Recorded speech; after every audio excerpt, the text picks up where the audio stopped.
This is France 24 and the business interview. I'm Markus Karlsson. Breathing space, that's what the Greek Prime Minister Antonis Samaras is asking for. He wants the rest of the Eurozone to give Greece more time to carry out economic reforms. European politicians, they've been asking for those reforms in return for more financial aid. Samaras says he doesn't want more money, just more time to pull Greece out of recession. My guest today is Volfango Piccoli, and he joins us from London. He's director at the Eurasia Group and the head of its Europe practice. Volfango, thanks very much indeed for taking the time to speak to us. Now, let's cut to the chase. Do you think there's leeway for Greece to get more time to carry out the reforms that it's supposed to, according to its bailout program? I think at the end of the day, a compromise will be found. Maybe not the 2 years that Prime Minister Samaras is asking for, maybe just 1 year to start with. But at the end of the day, we believe the compromise is going to be reached, but certainly not anytime soon. We need to wait for the Troika report, and we need to wait for a better picture concerning the cuts that Greece is supposed to implement. Now, you refer there to French and German politicians. Angela Merkel and François Hollande, the French president, they met on Thursday. Let's listen into their message to Greece. It is important for me that we all stay true to our commitments and above all wait for the Troika report to see what the result is. But we will, and I will, encourage Greece to continue on its path to reform, which has demanded a lot of the Greek people. We want, and I want, Greece to stay in the Eurozone. This is what we have said since the beginning of the crisis. It's for the Greeks to make the necessary efforts so that we can achieve that goal. All right, that was Angela Merkel and François Hollande. And now German leaders in particular, Volfango, they say that there shall be no slippage and no delays. Do you think that's just a negotiating position on their part before the talks start in earnest with Greece? Absolutely, that is our reading. The message from Germany and from many other European capitals has been always the same. No leeway for Greece unless the tough targets are met. It will be too early from the from Berlin point of view to relax the condition. Athens still has to pass the 11.6 billion euros of savings. The Troika mission needs to go back to Athens in early September and to issue a report on debt sustainability. So everything we are hearing from now from the Germans and the other conservative northern capitals, if I can call them in that way, should be somewhat discounted. But will it actually cost the rest of the Eurozone and Germany included in that any more money if Greece were to be given more time? Will it actually cost anything? And could that be a reason why the Germans are quite reluctant? I think it's not much of a question of costing, but a question of credibility, basically a confidence, particularly in the ability of the Greek government to turn the page and finally implement the harsh measure that the Troika is asking for. In terms of money, the message that Athens is sending is that no additional money is required. They are basically asking for some tweaking on the side of the existing bailout condition, and they envisage a potential cost of a 2-year extension is around 20 billion euros, but Athens, as I was saying before, is adamant it could be found by tweaking the deal rather than not necessitating additional money on the table. How do you view Greece's progress at the moment? Are they making any at this stage?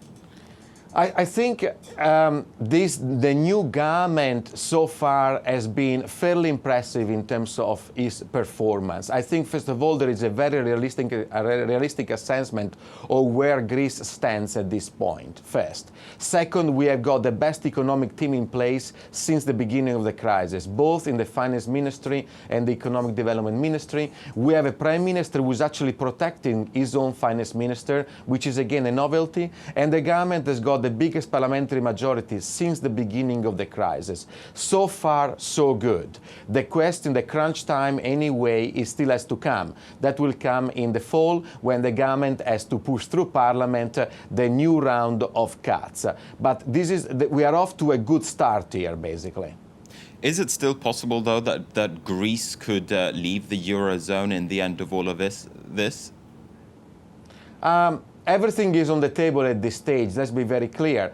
Our view, our in-house view is that the Euro exit scenario is a sideline scenario, is not our baseline here. As it is now, we still don't see any interest, both in Greece and in the countries that are basically sustaining Greece financially, to force to go for a Greek exit, especially given the turbulence in the market and given the situation of Spain and Italy. It would be very, very dangerous at this point. But do you really think that a lot of people would be surprised if Greece were to leave it at the moment? A lot of people are saying that, look, maybe the market reaction wouldn't be that violent, seeing that we've had pretty much more than 2 years at this stage to build up to that possible moment of Greece leaving the Eurozone.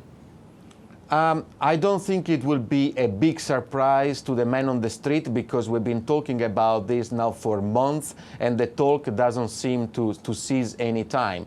On the other hand, there are two issues here. First, we still don't have a credible mechanism to manage contagion. Second, a Greek exit will create a powerful precedent, and then countries like Portugal and Spain could come under significant pressure. These two factors, this is the only lever that somewhat Greece has left at this point. Now, as you've been saying, the so-called Troika, which consists of the European Commission, the European Central Bank, as well as the International Monetary Fund, they're heading back to Greece at the start of September, at the start of next month. What do you think, what will they be looking at when it comes to Greece fulfilling its obligations? What are the possible points of contention here? Yeah. On the fiscal side, basically, there is still the need to find additional saving to reach the targets for 2012, because Greece has accumulated a huge amount of arrears. That first. Second, they will try to get a better sense of the measures which are required for 2013, 2014. Then they want to get also an indication from the government that the government is willing to push ahead in terms of shrinking the public payroll, and finally in terms of jump-starting the privatization process. These are the three priorities: fiscal, public payroll, privatizations. We've seen a crescendo of meetings this week. I suppose it's fair to say that Merkel meeting François Hollande and Prime Minister Antonis Samaras traveling to Berlin to also meet with the German Chancellor. Do all of these meetings actually matter? I think they do matter. Specifically, Samaras meeting Chancellor Merkel and President Hollande is important. They need to get to know each other. This is the first time that Samaras is flying abroad. Before he couldn't because of his medical problems. So there they do matter. In terms of the more intense diplomacy, I think is simply the reflection of the fact that there is much in the pipeline over the next 3 months until the end of the year. And obviously the Berlin-Paris axis is central in terms of pushing ahead some of the decisions that were reached during the European Council in June. Now, you've touched on this point just a moment or two ago, but a lot of people are saying that Greece, at the end of the day, it's just a sideshow when it comes to the Eurozone crisis, that Spain and Italy is where the real action is taking place, so to speak, at a time when their borrowing costs are very, very high. Would you agree with that? I think it's somewhat true, but only to a certain extent. The issue of the precedent is important, regardless of whether it is a small country like Greece or a big one. So Greece still matters here as a precedent. Obviously, in terms of looking at the size of the economy, Spain and Italy are a much bigger game, and that is why the focus over the next couple of months is going to be not just on Greece, but specifically on Spain. If you were to look into your crystal ball, so to speak, when it comes to Spain, there's been lots of talk about whether or not they're going to be asking for a sovereign bailout. They've obviously, of course, they've already asked for a bailout for their banks or the Spanish banks. But will the Spanish government also say, hey, we're going to have to get some support from the rest of the Eurozone? What's the likelihood of that happening in your view? We think that is likely. The timing remains unclear. Madrid is still reluctant. Specifically, Prime Minister Rajoy has seen his popularity going down significantly, and he knows that if he's forced to go for some sort of additional financial assistance, which not necessarily entails a full bailout, but financial assistance again, his credibility will be further affected. But we believe that at the end of the day, Madrid will be forced by the market and also by pressure from his European peers to go for additional financial assistance. And is that where it ends, with a potential Spanish bailout or financial assistance, or is Italy also in the firing line here, so to speak? Is Italy next after Spain? I'm afraid there is no end anytime soon in this Eurozone saga, if I can put it in that way. In our view, this crisis is here to stay for quite some time. We are talking about years, we are not talking about months. And what we are likely to see is a sort of repeated mini crisis like we have seen since May 2010, with patched up solution by the European leaders and patched up solution that can only gain some time. There is no silver bullet here in the pipeline at this point. All right, Volfango Piccoli from the Eurasia Group. It's been a pleasure to speak to you. Thanks very much indeed once again for taking the time. That was Volfango Piccoli once again from Eurasia Group. And with that, we're going to wrap up this program. Thanks for watching France 24, and do stay with us. We have more news coming your way.